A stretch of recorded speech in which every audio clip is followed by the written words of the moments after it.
बड़ी खबर के सह प्रायोजक हैं असली मसाले सच सच एमडीएच। पूरा करने के लिए बने हैं। यहां से जो फैसले होंगे वो किसी महाराजा की सोच को नहीं, 140 करोड़ देशवासियों की अपेक्षाओं को आगे बढ़ाने का आधार बनेंगे। इसी अमृत भावना के साथ आज मैं ये सेवा तीर्थ, एक कर्तव्य भवन भारत की जनता को समर्पित कर रहा हूं। साथियों, इस समय 21वीं सदी का पहला क्वार्टर पूरा हो चुका है। ये आवश्यक है कि विकसित भारत की हमारी कल्पना केवल नीतियों और योजनाओं में ही नहीं, हमारे कार्यस्थलों, हमारी इमारतों में भी दिखाई दे, जहां से देश का संचालन होता है वो जगह प्रभावी भी होनी चाहिए और प्रेरणादायी भी होनी चाहिए। वो इंप्रेसिव भी हो और इंस्पायरिंग भी हो। आज नई नई टेक्नोलॉजी तेजी से हमारे बीच जगह बना रही है, लेकिन इन सुविधाओं के विस्तार के लिए, नए टूल्स के उपयोग के लिए पुरानी इमारतें नाकाफी पड़ रही है। साउथ ब्लॉक, नॉर्थ ब्लॉक, पुराने भवनों में जगह की कमी थी, सुविधाओं की भी अपनी सीमाएं थी। करीब करीब 100 साल पुरानी ये इमारतें भीतर से जर्जर होती जा रही थी। इसके अलावा भी कई चुनौतियां थी। मैं समझता हूं इन चुनौतियों के बारे में भी देश को निरंतर बताया जाना जरूरी है। जैसे आजादी के इतने दशकों के बाद भी भारत सरकार के अनेकों मंत्रालय दिल्ली के 50 से ज्यादा अलग अलग स्थानों से चल रहे हैं। हर साल इन मंत्रालयों की इमारतों के किराए पर ही प्रति वर्ष 1,500 करोड़ रुपए से ज्यादा खर्च हो रहे हैं। हर रोज 8 से 10,000 कर्मचारियों को एक इमारत से दूसरी इमारत में जाने का लॉजिस्टिक खर्च अलग होता था। अब सेवा तीर्थ और कर्तव्य भवनों के निर्माण से ये खर्च कम होगा, समय बचेगा और कर्मचारियों के समय की इस बचत से प्रोडक्टिविटी बढ़ेगी। साथियों, इस बदलाव के बीच निश्चित तौर पर पुराने भवन में बिताए गए वर्षों की स्मृतियां हमारे साथ रहेगी। अलग अलग समय की चुनौतियों से जूझते हुए वहां से कई महत्वपूर्ण फैसले किए गए हैं। वहां से देश को नई दिशा मिली, सुधार की अनेक पहलें हुई। वो परिसर, वो इमारत भारत के इतिहास का अमर हिस्सा है। इसलिए हमने उस भवन को देश के लिए समर्पित म्यूजियम बनाने का फैसला किया है। वो युगे युगीन भारत म्यूजियम का ही हिस्सा होगी। वो इमारत देश की आने वाली पीढ़ी के लिए एक प्रेरणा केंद्र बनेगी। नई पीढ़ी के युवा जब वहां जाएंगे तो ऐतिहासिक लेगेसी उनका मार्गदर्शन करेगी। साथियों, विकसित भारत की इस यात्रा में ये बहुत जरूरी है कि भारत गुलामी की मानसिकता से मुक्त होकर आगे बढ़े। दुर्भाग्य है, आजादी के बाद भी हमारे यहां गुलामी के प्रतीकों को ढोया जाता रहा। आप देखिए, पहले क्या स्थिति थी। प्रधानमंत्री निवास जहां है उसे रेस कोर्स कहा जाता था। उपराष्ट्रपति के लिए कोई निवास स्थान तय ही नहीं था। राष्ट्रपति भवन तक आने वाले रास्ते को लोकतंत्र में राजपथ कहा जाता था। आजाद भारत में जो सैनिक शहीद हुए उनके लिए कोई स्मारक ही नहीं था। जो सुरक्षा बल, जो पुलिसकर्मी शहीद हुए उनके लिए भी कोई स्मृति स्थल नहीं था। यानी 1947 में स्वतंत्र हुए देश की राजधानी,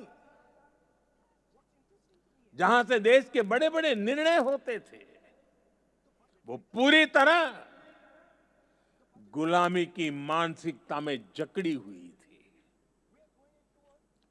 दिल्ली की इमारतों, सार्वजनिक स्थानों, ऐतिहासिक स्थलों पर गुलामी के चिन्ह ही भरे पड़े हैं।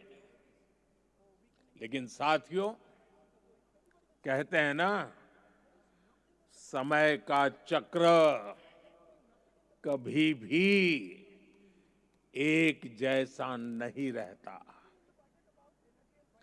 2014 में देश ने तय किया कि गुलामी की मानसिकता अब और नहीं चलेगी। हमने गुलामी की इस मानसिकता को बदलने का अभियान शुरू किया। हमने वीरों के नाम नेशनल वॉर मेमोरियल बनाया। हमने पुलिस की वीरता को सम्मान देने के लिए पुलिस स्मारक बनाए। रेस कोर्स रोड, उसका नाम बदलकर लोक कल्याण मार्ग रखा गया। और ये केवल नाम बदलने का निर्णय नहीं था, ये सत्ता के मिजाज को सेवा की भावना में बदलने का पवित्र प्रयास था। साथियों, हमारे इन फैसलों के पीछे एक गहरी भावना है, एक विजन है। ये हमारे वर्तमान, हमारे अतीत और भविष्य को भारत के गौरव से जोड़ती है। जिस जगह को पहले राजपथ के नाम से जाना जाता था, वहां न पर्याप्त सुविधाएं थी, न आम नागरिकों के लिए समुचित व्यवस्था। हमने उसे कर्तव्य पथ के रूप में विकसित किया।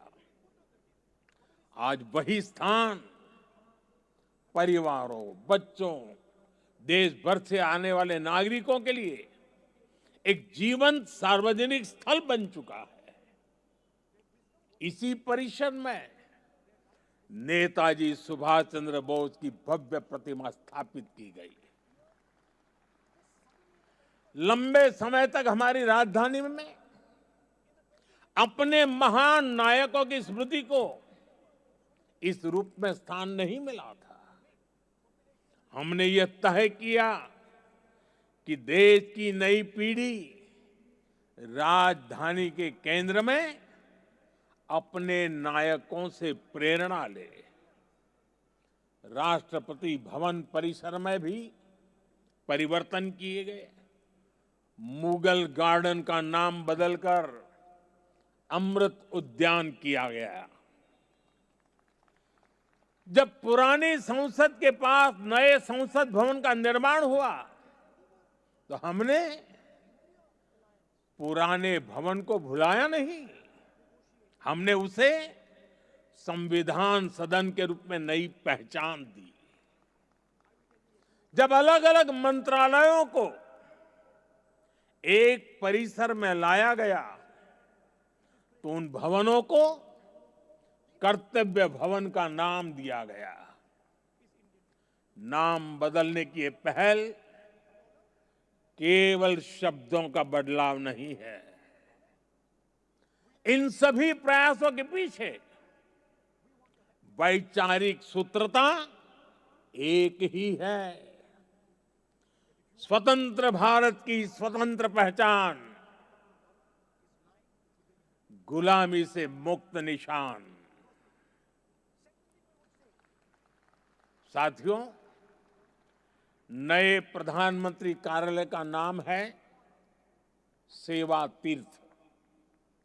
सेवा की भावना ही भारत की आत्मा है।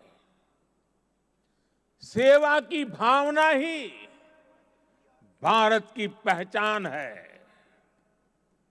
श्री रामकृष्ण परमहंस जी कहते थे, शिव ज्ञान से जीव ज्ञान सेवा। यह विचार केवल आध्यात्मिक नहीं है, यह राष्ट्र निर्माण का दर्शन है।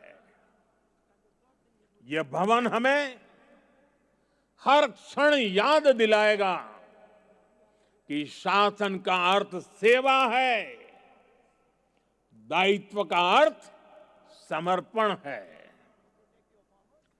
हमारे शास्त्रों में भी कहा गया है, सेवा परमो धर्म, अर्थात सेवा ही सबसे बड़ा धर्म है। भारतीय संस्कृति का यही विचार प्रधानमंत्री कार्यालय और सरकार का विजन है।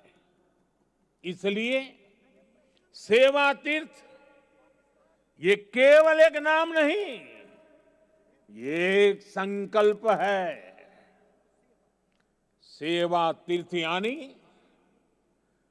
नागरिक की सेवा से पवित्र हुआ स्थल, सेवा के संकल्प को सिद्धि तक ले जाने का स्थल। तीर्थ का अर्थ भी होता है तरति अनेन इति तीर्थ, अर्थात जो तारने की, पार करने की क्षमता रखे, जो लक्ष्यों की प्राप्ति में सहायक हो, वो तीर्थ है। आज भारत के सामने भी विकसित भारत का लक्ष्य है, आत्मनिर्भर भारत का लक्ष्य है। हमें करोड़ों देशवासियों को गरीबी से मुक्ति दिलानी है। हमें देश को गुलामी की मानसिकता से मुक्ति दिलानी है, और ये काम सेवा के सामर्थ्य से ही सिद्ध होगा। साथियों, आज जब भारत रिफॉर्म एक्सप्रेस पर सवार है, आज जब भारत अंतर्राष्ट्रीय संबंधों की एक नई गाथा लिख रहा है, आज जब नए नए ट्रेड एग्रीमेंट्स संभावनाओं के नए दरवाजे खोल रहे हैं। जब देश सैचुरेशन के लक्ष्य की ओर तेजी से बढ़ रहा है, तो सेवा, तीर्थ और कर्तव्य भवनों में आप सबके काम की नई गति और आपका नया आत्मविश्वास देश के लक्ष्यों को प्राप्त करने में बहुत बड़ी भूमिका निभाएगा। साथियों, हमारी संस्कृति कहती है, हर शुभ कार्य से पहले स्वस्ति वाचन। और आप देश के प्रधानमंत्री नरेंद्र